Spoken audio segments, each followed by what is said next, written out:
الرزوية والجود التقوية والنقاوة النقوية والحيبة العسكرية والغيبة الإلهية أبو القاسم محمد اللهم صل على محمد وآل محمد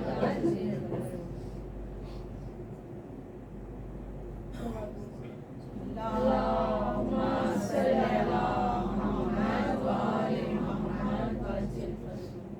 بسم الله الرحمن الرحيم.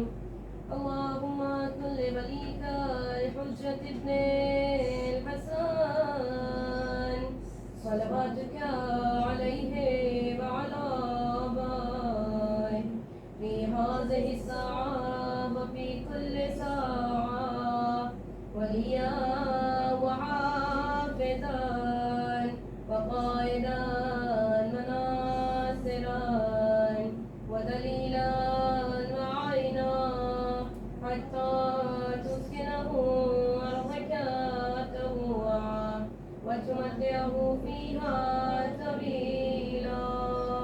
اللهم صل على محمد وآل محمد.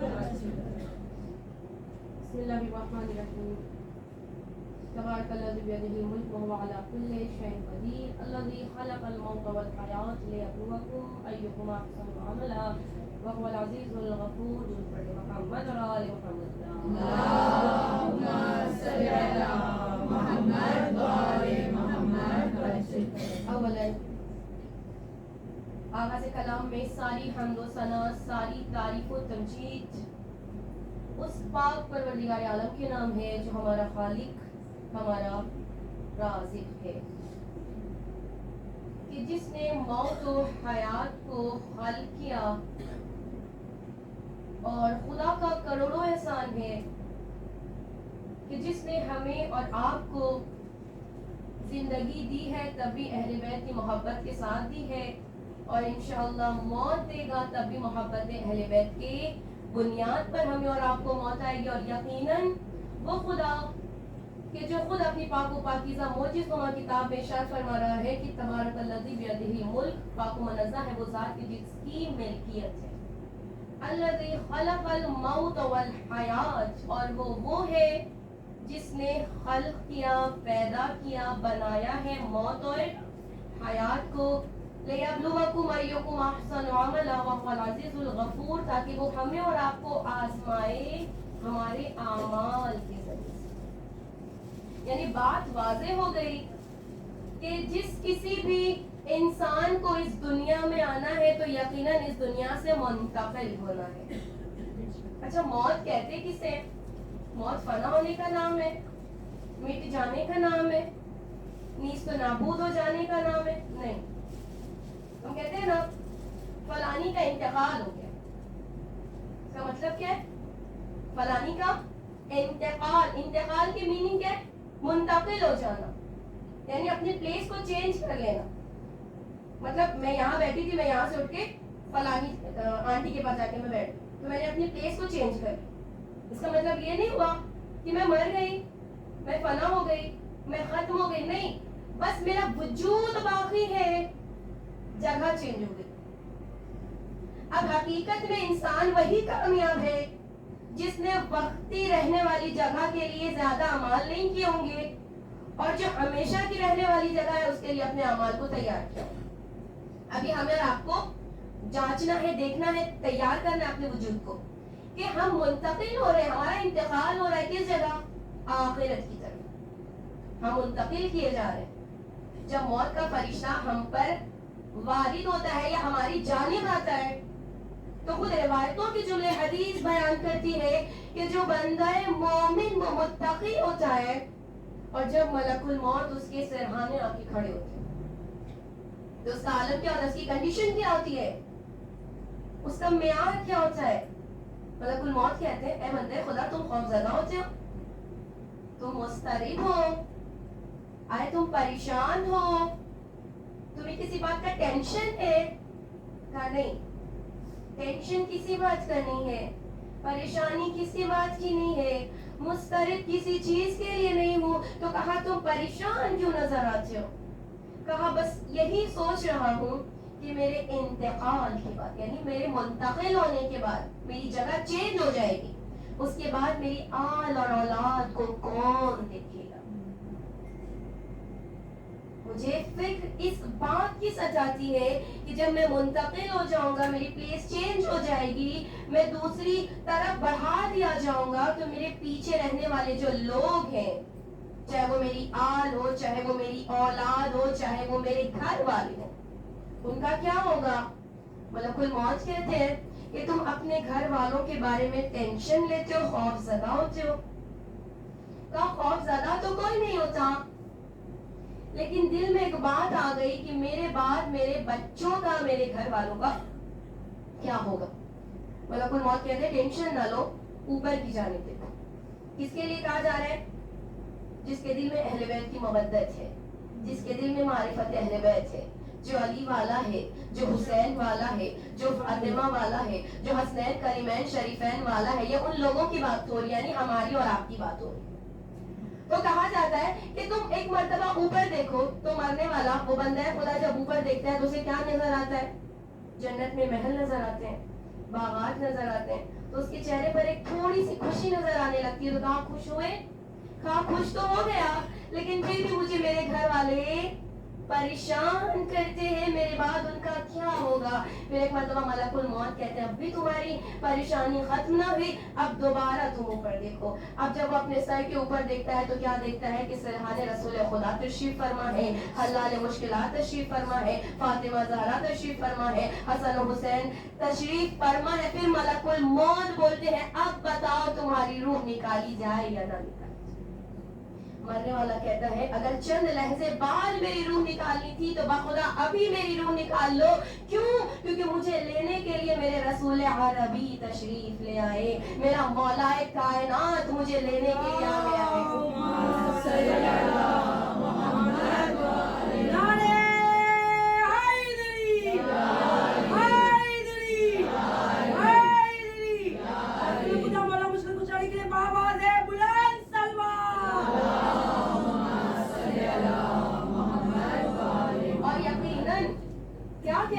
خدا مجھے اگر چند لحظے بعد میری روح نکالنی تھی تو میری روح ابھی نکال لو، کیونکہ مجھے لینے کے لیے انوار خمسہ تشریف لے آئے کہ موت ذریعہ ملاقات علی ہے، ورنہ موت ذریعہ ملاقات علی ہے، ورنہ موت حیدر کے غلاموں کو کہاں آتی ہے۔ اور یقین جانے یہ موت کا تو ایک پردہ حائل ہے جو سبب بنتا ہے ہمیں ہمارے امام مبین کے دیدار سے شرف یاب۔ اور یقین جانے جو علی والا ہوتا ہے نا، امام اس کے سرانے آ جاتے ہیں، چونکہ ایک مرحومہ اور ایک مرحوم کے سال ثواب کی مجلس ہے۔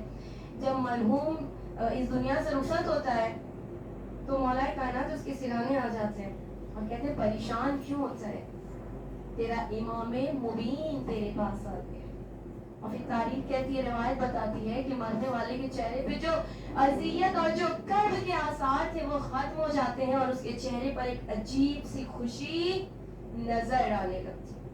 آپ نے دیکھا ہوگا کبھی کبھی ایسا ہوتا ہے، میری مائیں بیٹھوں یا الحمدللہ آپ نے کاش اور بارہ ایسا دیکھا ہوگا کہ کبھی کبھی ایسا ہوتا ہے کہ کسی کی جان نکلتی ہے تو اس کے چہرے پر ایک عجیب سا تبسم نظر آتا ہے۔ کبھی غور کیا ہے وہ چہرے پر تبسم، وہ مسکراہٹ، مانو ایسا لگتا ہے دیکھنے والا یہ سمجھ ہی نہیں پاتا کہ یہ بندہ سو رہا ہے، اس کا انتقال۔ کبھی کبھی ایسا ہوتا ہے نا جب ہم گھر آ کے اپنے فیملی ممبر سے ڈسکس کرتے ہیں تو کہتے ہیں پتہ نہیں عجیب سی کشش تھی اس کے چہرے پر، سمجھ یہ نہیں آ رہا تھا کہ اسے موت بھی آئی تھی یا نہیں، یا وہ سو رہا تھا۔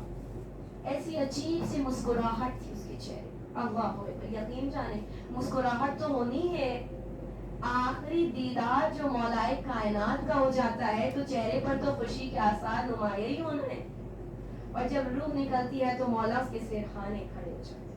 بہت بڑی بات ہے، اسی لیے ہمیشہ یہی دعا کرنی چاہیے کہ مولا ہمیں ہمارے ایمان پہ ثابت قدم رکھنا کہ جب ہمیں موت آئے تو ہمیں دیدار امیر المومنین علی علیہ الصلوۃ والسلام ہو جائے۔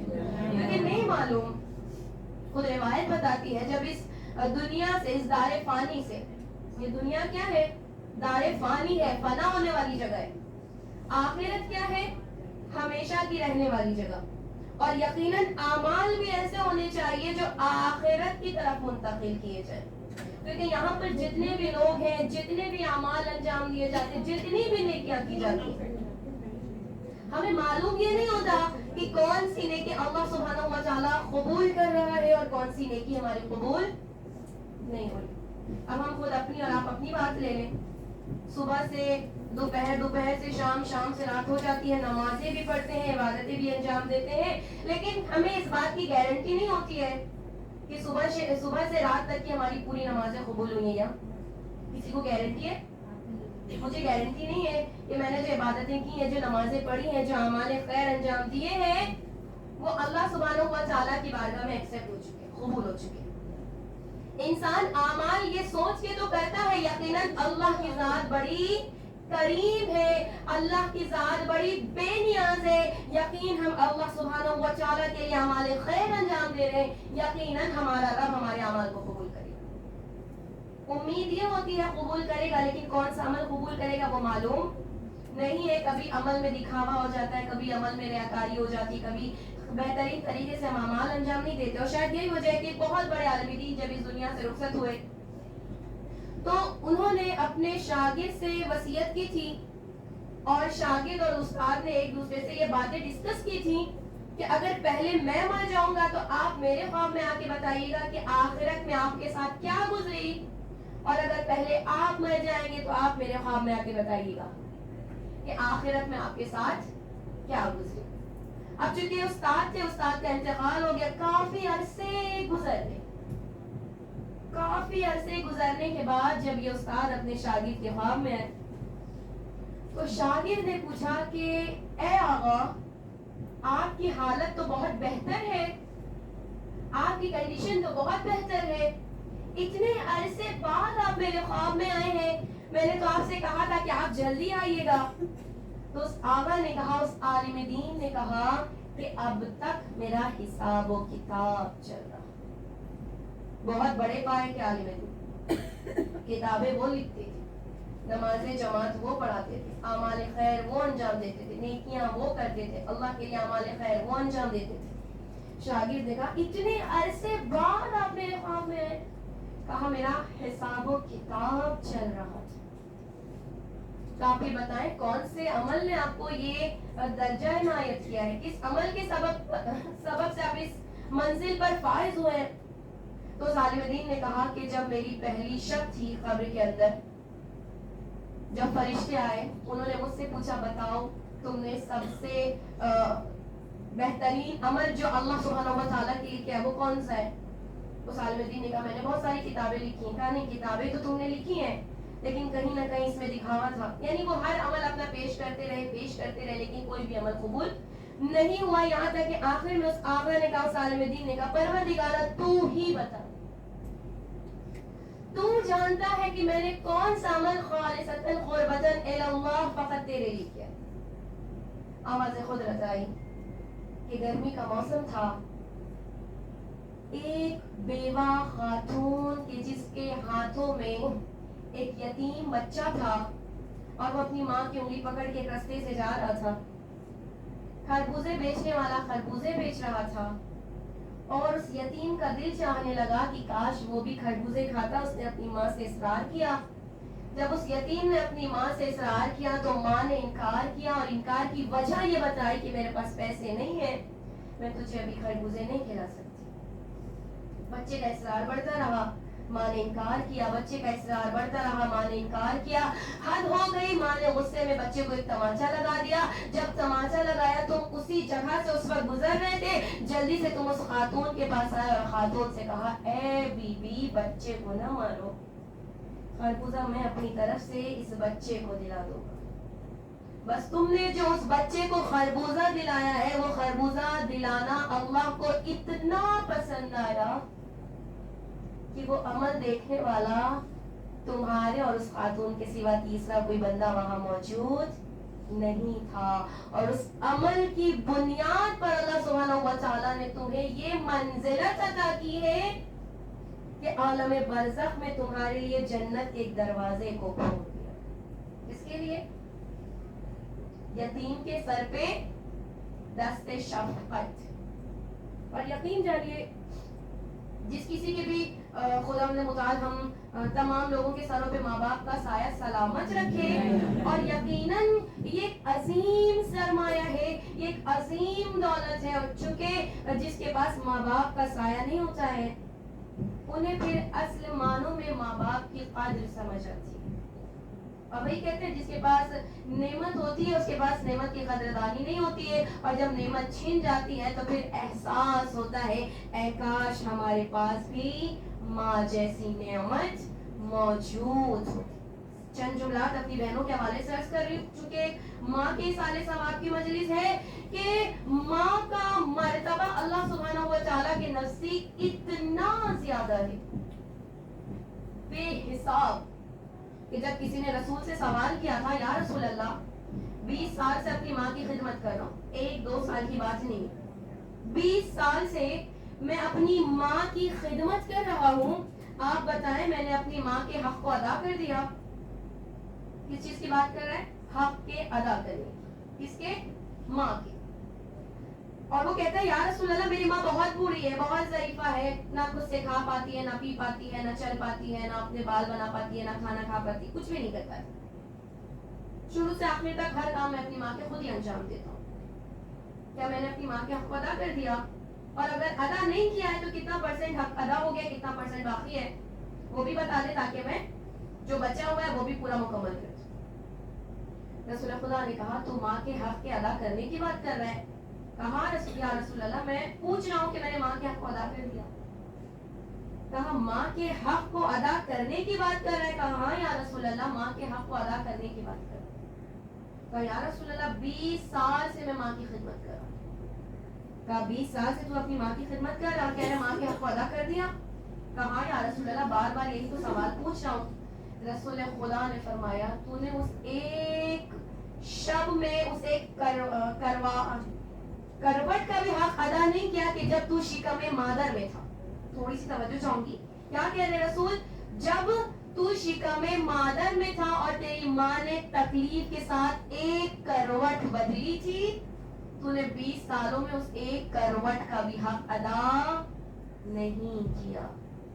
سوچے 20 سال تک ماں کی خدمت کر رہا ہے لیکن اس ایک کروٹ کا بھی اس نے حق ادا نہیں کیا کہ جب بچہ شکم مادر میں ہو جائے. اس نے کہا یا رسول اللہ ایسے کیسے ہو سکتا ہے؟ میں دل و جان سے اپنی ماں کی خدمت کرتا ہوں, ہر طریقے سے اپنے ماں کو خوش رکھنے کی کوشش کرتا ہوں, آپ کہہ رہے میں نے ایک کروٹ کا بھی حق ادا نہیں کیا. اللہ اکبر. رسول نے فرمایا بے شک تو نے ایک کروٹ کا بھی حق ادا نہیں کیا. پھر اس نے کہا یا رسول اللہ ایسے کیسے ہو سکتا ہے؟ کہا یہ نیتوں کا فرق ہے. جب تو شکم مادر میں تھا تو تیری ماں ہر لہجہ دعا کرتی تھی پروردگارہ میرے بچے کو میری زندگی دے دینا, مگر میرے بچے کو کوئی آنچ نہ آنے دینا. اور جب تو اپنی ماں کی خدمت کرتا ہے تو تیری ارادے میں یہ ہوتا ہے کہ میری ماں تو بوڑھی ہو ہی گئی ہے, میری ماں تو ضعیفہ ہو ہی گئی ہے, 1 سال 2 سال 3 سال 4 سال حد ہے 5 سال زندہ رہے گی, یا اس سے زیادہ حد ہو گئی تو 10 سال زندہ رہے گی. آخری لحظے اپنی ماں کی خدمت کر لوں تاکہ مجھے جنت مل جائے. تو رسول نے فرمایا تیری نیت کا فرق ہے, تیری نیت میں موت ہوا کرتا ہے اور اس کی نیت میں زندگی ہوا کرتی ہے. اور یقیناً یہی نیت کا فرق ہوا کرتا ہے کہ جب ایک انسان اللہ سبحانہ و تعالیٰ کے لیے, چونکہ ماں کے سالے ثواب کی مجلس ہے نا, بہنوں کے حوالے سے ایک جملہ کہ ماں باپ کی خصوصاً والدین کی قدردانی کرے. آج نعمت ہے کل یہ نعمت چھین جائے گی. پھر اگر کوئی ماں کسی بیٹی کے پاس بیٹھی ہوئے گی تو ہمیں بھی ہماری ماں یاد آئے گی, کاش میری ماں بھی ہوتی, کاش میں بھی اپنی ماں کے پاس اس طریقے سے بیٹھتی. اور خصوصاً وہ لوگ جن کی شادیاں ہو جاتی ہیں جو اپنے سسرال چلی جاتی ہیں, یقین جانیے جب سال بعد 1.5 سال بعد 2 سال بعد جب وہ اپنے مائکے کی طرف آتی ہے تو ان کے ذہن میں یہی خیال ہوتا ہے 2 سال بعد ممی کے پاس جا رہی ہوں, اپنی پوری مشکل ممی کو بیان کر دوں گی, دل ہلکا ہو جائے گا. اور یقین جانیے میں بھی اپنی بات بتا رہی ہوں, جب ممی سے کسی چیز کے بارے میں ڈسکس کرتے ہیں تو ایسا لگتا ہے کہ اپنی ساری الجھنیں کہیں اور چلی گئی, اور دل کو ایسا سکون اور قرار مل جاتا ہے کہ پھر جس کے بعد کسی بے قراری کی بات ہی نہیں آتی. اور سوچے, کہتے ہیں کہ 2 سال ہو گئے ممی کے گھر جائیں گے, اور 2 سال بعد جب ممی کے گھر جاتے تو پھر ہم بھی بچے ہو جاتے. بھلے ایک بچے کے اماں کیوں نہ ہو, لیکن ہم جب اپنے مائکے جاتے ہیں, اپنی ماں کے پاس جاتے ہیں, تو دل یہ چاہتا ہے ماں کی گود ہو اور ہمارا سر, اور ممی ایسے سر سہلاتی ہے اور ہم اپنی ممی سے بات کریں. اور یقین جانے امام حسین کا فرمان ہے, اگر کوئی دنیا میں اللہ سبحانہ و تعالی کی جنت کا نظارہ کرنا چاہتا ہے,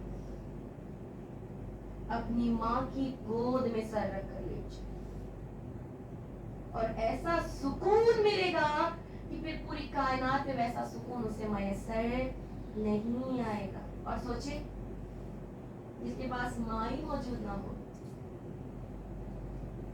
اور جب وہ مائکے بھی آئے تو ایسا لگے کاش ماں ہوتی, کاش میرے سر پہ ہاتھ رکھ کے دعا دینے والا کوئی ہوتا. اور یقین جانے, ایک جملہ عرض کر رہی ہوں ماں باپ کے حوالے سے, کہ جنہیں ماں باپ کی قدردانی سمجھ نہیں آتی کہ ماں باپ اللہ کا کتنا انمول تحفہ ہے. کسی کی بھی ریڈ گاڑی ہو تو پلیز جا کے ہٹا دیں, ڈسٹرب ہو رہا ہے. نیچے کسی کی کار کھڑی ہے شاید ریڈ کلر کی. نعرے حیدری, حسینیت, یزیدیت, دشمنان اہل بیت پر لبیک یا حسین, لبیک یا زینب, لبیک یا زہرا, لبیک یا عباس, لبیک یا مہدی. کربلا شام نجف جانے کو آتے تھے دونوں ہاتھ بلند کر کے نعرے حیدری, حیدری, حیدری. مولا علی کے بابا سے بلند سلوات. اور یقین جانے, ایک جملہ ماں باپ کی منزلت کے حوالے سے, خصوصاً ان لوگوں کے حوالے سے جنہیں اپنے ماں باپ کی قدردانی نہیں آتی, یا اپنے ماں باپ کی ویلیو سمجھ میں نہیں آتی, کہ اللہ نے ہمیں اور آپ کو کتنا قیمتی تحفہ عطا کیا ہے, کہ ماں باپ کی قدردانی اگر جاننی ہے یا ان کی ویلیو کو سمجھنا ہے تو بس ایک مرتبہ ان لوگوں کو دیکھیے گا جنہیں اپنے ماں باپ سے ملنے کے لیے قبرستان جانا پڑتا. خصوصاً ان لحظات میں ماں باپ بہت یاد آتے ہیں, جب غم کا پہاڑ ٹوٹ جاتا ہے, جب مشکلات میں انسان گرفتار ہو جاتا ہے, جب مصیبتوں کی انتہا ہو جاتی ہے, اور جب انسان کا دل درد سے بھر جاتا ہے, پھر انسان کی زبان پر ایک فخر آتا ہے, اے کاش میری بھی ماں ہوتی اور میرے لیے دعائیں کیا. ہمیشہ ایک فکر آج کرتی ہوں, آج بھی کروں گی. یقین جانیے, اپنی بات بتا رہی ہوں, کوئی بھی مشکل میری طرف آتی نا, ایک کال اپنی ممی کو کرتی ہوں اور کہتی ممی دعا کریے گا. مجھے نہیں معلوم, اللہ نے ماں کی دعا میں ایسا اثر رکھا ہے کہ مانو ایسا لگتا ہے کہ مشکل میں انتظار کر رہی تھی, شاید ماں کی دعا ہو تو میں تیرے راستے سے ہٹ جاؤں. اور پتہ نہیں پھر کیا ہوتا ہے, کچھ دن گزرتے نہیں, ممی کو کال کر کے ممی مشکل ختم ہو گئی. پتہ ہے ممی کیا بولتی ہے, ختم تو وہ نہیں تھا, جب تک ماں کا ساتھ تمہارے ساتھ ہے کوئی مشکل بھی نہیں آن پڑی. اور یہی ماں کی سب سے بڑی دعا ہے ہمارے اور آپ کے. اسی لیے للہ اپنے ماں باپ کی قدر کریں. ممی چلاتی ہے, کوئی مشکل نہیں ہے. ماں کبھی بھی اپنی اولاد کا برا نہیں چاہے گی, اگر کسی چیز سے روکتی بھی ہے تو اپنی اولاد کی بھلائی. باپ کبھی بھی اپنی اولاد کا برا نہیں چاہے گا, اگر کسی چیز سے منع کر رہا ہے تو یقیناً اس میں بھی کوئی مصلحت پوشیدہ ہے, کیونکہ ہم اپنے حساب سے سوچتے ہیں, ہمارے ماں باپ ہمارے فیوچر کے حساب سے سوچتے. للہ اپنے ماں باپ کی قدر کریں. آج مرحوم کے سال ثواب کی مجلس ہے اور سب سے بہترین ایصال اگر کوئی اپنے ماں باپ کو کرنا چاہتا ہے نا، جس کے ماں باپ اس دنیا سے رخصت ہو، سب سے بہترین ایصال کیا ہے پتہ ہے آپ کو؟ فرش حسین. کیوں؟ کیونکہ اس فرش حسین پر ایک ماں ایسی بھی آتی ہے کہ جس نے اپنے لال کو چکیاں پیس پیس کے پالا. اور یقین جانے دنیا بھر میں جہاں کہیں بھی مجلس سید الشہداء منعقد کی جاتی ہے، مجلس سید الشہداء منعقد کی جاتی ہے، یقین جانے سب سے پہلے فرش حسین پہ آنے والی ہستی فاطمہ الزہرا سلام اللہ علیہا. اور یقین جانے مائیں بیٹھی ہوئی ہیں، اولاد والی بیویاں ہیں. اس فطرے کو غور سے سنیے گا، پھر اپنی اولاد کو درمیان میں رکھ کے پھر مسائل پر گریا کیجیے گا. اگر کسی کا بیٹا یا اولاد دیر رات تک گھر نہیں آئے تو ماں انتظار کرتی ہے. میرا بچہ ابھی تک نہیں آیا، بڑی دیر ہو گئی، میرا بچہ ابھی تک گھر نہیں آیا. کیوں؟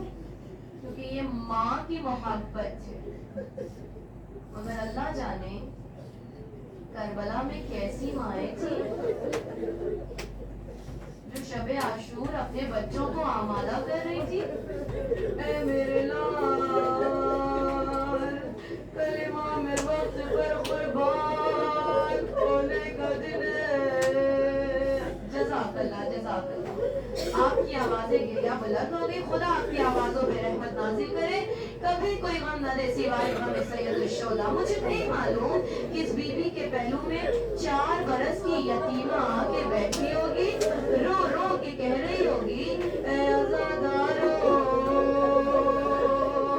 مجھے میرے بابا پہ رونے نہیں دیا گیا. ارے جب میں اپنے غریب باپ کو رونا چاہتی تھی شمر مجھے تماچے مارا کرتا تھا.